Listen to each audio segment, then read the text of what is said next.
الأكل الهندي من الأكلات المميزة بسبب طعم البهارات اللي فيها.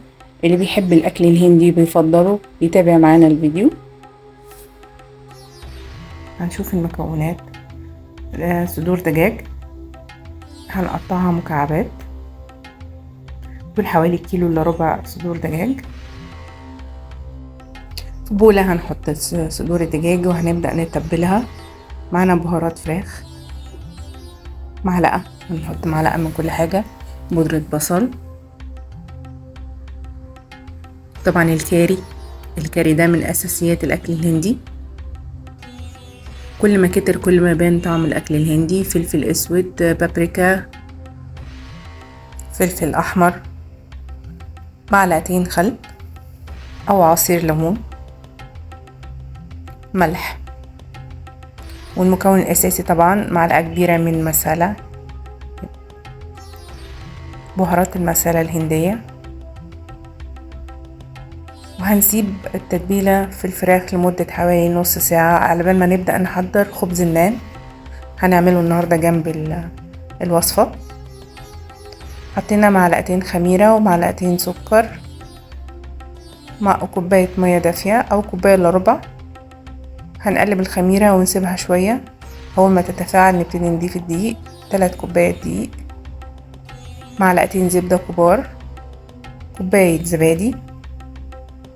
هنقلب كل المكونات كده مع بعضها، بعدين نبدأ نعجن. انا العجينة هتبقى لينة يا جماعة، مش عايزاها تبقى ناشفة او يابسة. انا هنا احتاجت نص كوباية دقيق كمان. طبعا الدقيق بيختلف، ممكن 3 كوبايات هتقضي او تكفي وتعمل عجينة، بس انا الدقيق عندي يحتاج نص كوباية كمان. عجنت، اتأكدت كده خلاص ان العجينة ما بتلزقش. هغطيها واسيبها حوالي ساعة تخمر على بال ما نسوي الشكن. معلقة زبدة كبيرة هنقلب فيها التشيكن، نفضل نقلب فيها كده لحد ما تاخد لون قريب للشوي شوية.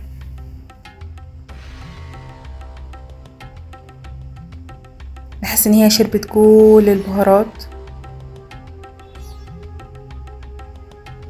هنشيلها على جنب وهنستخدم نفس الطاسة.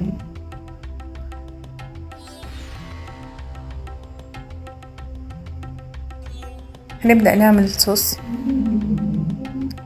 معلقة زبدة كبيرة، بصلتين كبار متقطعين هنشوحهم. هنبدأ نحط ده فلفل أحمر متقطع صغير، هنقلبها مع البصل. طماطم هنقلبهم كلهم مع بعض، وهنبدأ نحط نفس البهارات اللي حطيناها في الفراخ في الأول، بودرة البصل والكاري وبهارات الفراخ والمسالة. بس هنحط هنا زنجبيل مطحون أو فريش. دي كبشة كده كاجو، الكاجو اختياري يا جماعة. وكوباية زبادي، كوباية مية دافية. أول ما الخليط يغلي معايا كده هشيله على جنب. هبدأ أحضر ده الزبدة والثوم اللي احنا هندهن بيهم خبز النان، بس تشويحة بسيطة كده. هنا ضربت الصوص، بحاول انعمه خالص وهصفيه. برضو الخطوة دي اختياري، يعني ممكن نصفيه وممكن نسيبه زي ما هو. اللي حابب ان الصوص يبقى ناعم يصفيه. هنا خلاص العجينة بتاعت خبز النان خمرت. هبدأ افردها بالنشابة. هفرد وهشتغل على طول. هسوي فرد بالطريقة اللي تعجبكم، اعملوا دائري، نعمله بيضاوي. انا دايما بشوفه في المطاعم بالشكل ده. جريل بقى، هنبدأ نحط من الزبدة اللي احنا عاملينها بالثوم وهنحط عليها الخبز،